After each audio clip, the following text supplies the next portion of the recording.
खुशबू का शायर सुमन यूसुफपुरी डॉक्टर सैयद जफर असलम।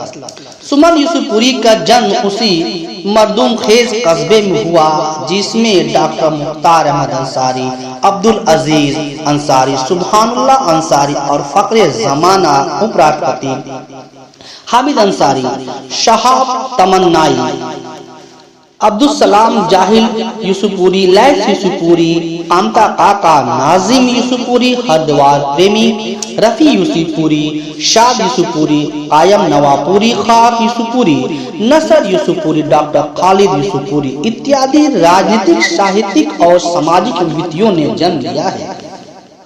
मोहब्बत इस दयाल की मिट्टी का खास तत्व है, ख्वाह वह समाजी कारकुन हो, सियासी बाजीगर या कोई रचनाकार। सुमन यूसुफपुरी का शुमार भी इसी तबके में है जिसने अपने कलम और अपनी रचनाओं के माध्यम से सदा लोगों के दिलों को जोड़ने का काम किया है। जज्बातों एहसासात की तर्जुमानी का एक जरिया शायरी भी है, मगर शायरी की तमाम विधाओं में गजल की हैसियत सबसे बुलंद वाला है, जिसका एहसास सुमन जी को बहुत पहले ही हो चुका था। इसलिए उन्होंने अपने एहसासात को फनी शक्ल देने के लिए खास इसी विधा यानी गजल का ही चयन किया।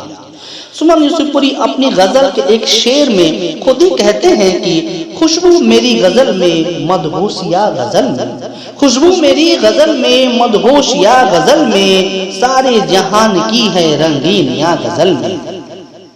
गजल के वजूद की बहुत सारी वजूहात में से एक वजह सारे जहां की रंगीनियां भी शामिल है। इसके विषय के विस्तार ने ही इसे जिंदा रखा है।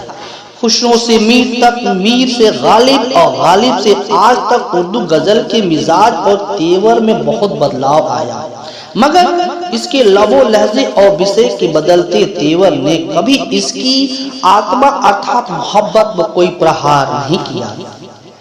सुमन जी की शायरी और दैनिक जीवन में यह बात खूब दिखाई देती है कि वो गजल की रूह से प्यार करते हैं और मोहब्बत को अपनी गजल के केंद्र में रखते हैं। यूं तो प्रत्येक शायर जमाने के उतार चढ़ाव से जूझता है और उसका निशातो गम अपने अंदाज से अपने शेरी पैकर में ढालता है, मगर गजल का शायर उसे कुछ इस अंदाज से शेर के साँचे में ढालता है कि बात दिल में उतर कर रह सी जाती है। सुमन जी भी जहाँ कहीं दर्द जमाना से दो चार हुए हैं, उनके जज्बात गजलिया पैराए में ढले हैं।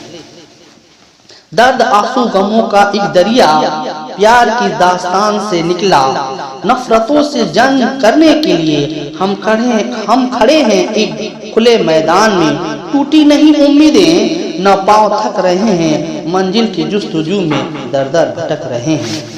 सुमन जी की भाषा खालिस गंगा जमनी है जिसे उर्दू या हिंदी के खानों में नहीं रखा जा सकता।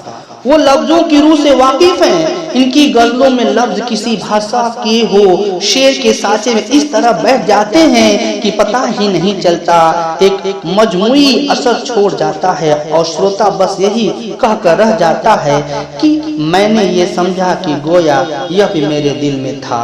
आपकी यादगार और बेहतरीन गजलों से सुसज्जित यह पुस्तक निस्संदेह प्रशंसा के काबिल है और संकलन की लिपि देवनागरी है, जबान हिंदी है, मगर लबो लहजा खालिस उर्दू गजल का है, जिसे देखकर कहा जा सकता है कि सुमन यूसुफपुरी खालिस गजल के बेहद उम्दा शायर हैं। उम्मीद है कि शायर अपने इस पहले संग्रह से पाठ पर अपना भरपूर असर कायम करेगा। इसी किताब संग्रह से कुछ पंक्तियां हैं जो मैं आपके सामने प्रस्तुत कर रहा हूं, उसके बाद मैं इनको बधाई दूंगा। झुका दे आसमानों को हिम्मत और होती है, वो चाहत और होती है, मोहब्बत और होती है, अगर आवाज उठती है किसी की जुल्म के आगे, अगर आवाज उठती है किसी की जुल्म के आगे, उसे जितना दबाओगे बगावत और होती है। सुमन सच है किसी कीमत पे हरगिज बिक नहीं सकता, सुमन सच है किसी कीमत पे हरगिज बिक नहीं सकता, जो खुददारी से मिलती है वो इज्जत और होती है। ऐसा मेरा पूरा विश्वास है। खुशबू के प्रकाशन पर श्री सुमन यूसुफपुरी जी को मेरी तरफ से बहुत बहुत बधाई, धन्यवाद।